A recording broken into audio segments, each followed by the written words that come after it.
क्या अरावली गिर चुकी है? नहीं। तो फिर राजस्थान सड़कों पर क्यों है? क्या इसलिए कि कुछ टूट गया है, या इसलिए कि टूटने का रास्ता खोल दिया गया है? क्या पहाड़ों की पहचान मीटर से तय होनी चाहिए, या उनके असर से पहाड़ों की पहचान तय होनी चाहिए? क्या 100 मीटर से छोटा पहाड़ इसलिए बेकार हो जाता है क्योंकि वो कागजों में छोटा है? और सबसे बड़ा सवाल यहां खड़ा होता है, क्या पहाड़ गिरने के बाद बचाए जा सकते हैं, या गिरने से पहले उनको बचाया जा सकता है? ये कहानी नहीं है, ये एक चेतावनी है, क्योंकि अरावली अभी खड़ी है और इसी वजह से राजस्थान भी लोगों के नजरों में खड़ा हुआ नजर आता है। सबसे पहला सवाल एकदम साफ और सुथरा नजर आता है, और इस पे सवाल होना भी चाहिए। अरावली अभी टूटी नहीं है, कोई पहाड़ अभी मलबे में तब्दील नहीं हुआ, कोई जंगल अभी पूरी तरीके से उजड़ा नहीं है। लेकिन डर तो इस बात का है कि पहाड़ों को कानूनी तौर पर छोटा कहा जा रहा है और उनको उनके हाइट के हिसाब से नापा जा रहा है। और भारत में जो चीजें कागजों में छोटी हो जाती हैं, वो जमीन पर कमजोर और बेबस बेसहारा नजर आने लगती है। जरा सा याद रखिएगा, अरावली सिर्फ पत्थरों की लाइन ही नहीं है, ये अरावली राजस्थान की पानी की व्यवस्था है, यह दिल्ली की हवा की ढाल साबित होती है। ये रेगिस्तान और हरियाली के बीच की बात नहीं है, ये एक दीवार साबित होती है, एक ऐसी दीवार जो इस पर्यावरण को बहुत ही सुरक्षित रखती है। सुप्रीम कोर्ट ने बिल्कुल ये नहीं कहा कि अरावली को तोड़ दो। कोर्ट ने यह कहा कि 100 मीटर से छोटे पहाड़ कानूनी परिभाषा में पहाड़ नहीं माने जाते हैं, बल्कि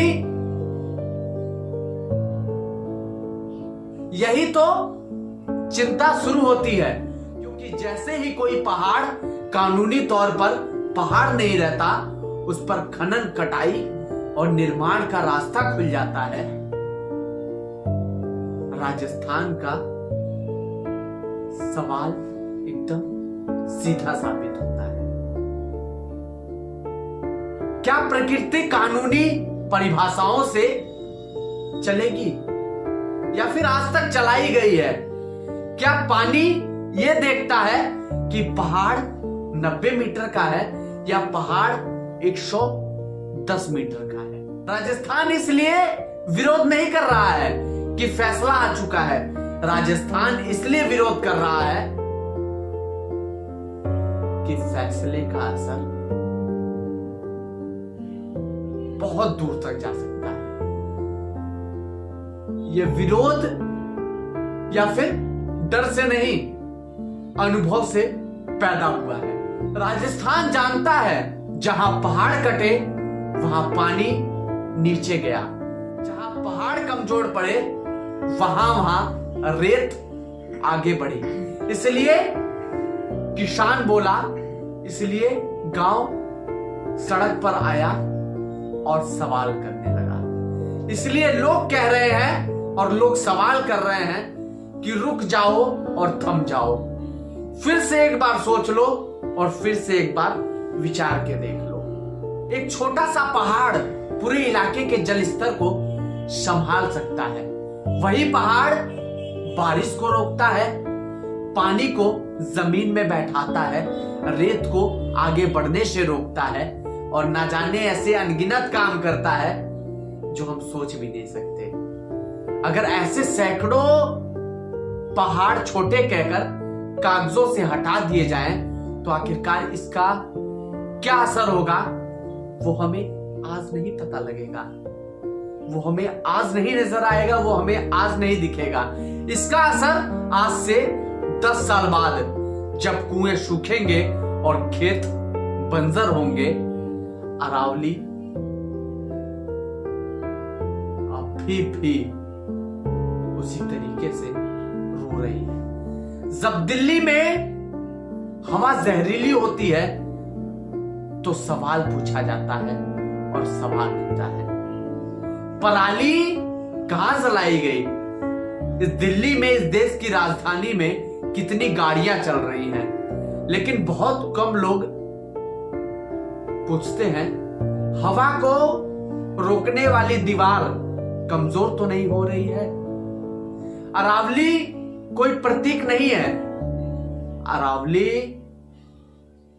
वो चिन्ह है, वो राजस्थान का आन बान और शान है। और अरावली एक नेचुरल बैरियर है, यह पश्चिम से आने वाली गर्म सूखी धूल भरी हवाओं को सीधे दिल्ली में जाने से रोकती है। आज अरावली मौजूद है, इसलिए दिल्ली अभी भी पूरी तरीके से रेगिस्तान में तब्दील नहीं हुई। अगर अरावली को कानूनी तौर पर कमजोर किया गया तो क्या अंजाम होगा? अगर छोटे छोटे पहाड़ एक एक करके खत्म कर दिए जाए तो आखिरकार इसका असर क्या होगा? इसका असर तुरंत देखने को नहीं मिलेगा, लेकिन इसका असर धीरे धीरे नजर आएगा। धूल के कण बढ़ेंगे, तापमान बढ़ेगा, हवा में नमी घटेगी और पॉल्यूशन दिन प्रतिदिन बढ़ता जाएगा। इस देश में या फिर इस दिल्ली में लोग रहेंगे नहीं। दिल्ली की हवा और ज्यादा जहरीली होगी और फिर हर साल एक ही सवाल दोहराया जाएगा। अचानक इतना प्रदूषण आखिरकार इस दिल्ली में कैसे बढ़ गया? और उस पर सिर्फ क्या आएगा? Question mark. राजस्थान पहले से ही सूखे की सीमा पर खड़ा है। यहां पानी बचा है तो सिर्फ इसलिए क्योंकि यहां पे अरावली है। अभी भी बारिश को ये अरावली थामे हुए है। जब पहाड़ कटते हैं पानी बह जाता है, जमीन में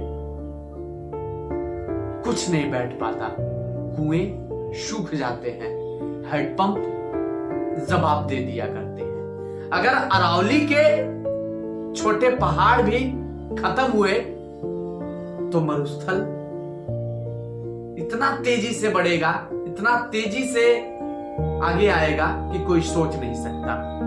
रेगिस्तान धीरे धीरे नहीं, तेजी से आगे बढ़ेगा। किसान को कानूनी भाषा नहीं आती है, लेकिन किसान यह जानता है जहां पहाड़ रहे वहां खेत जिंदा रहेंगे।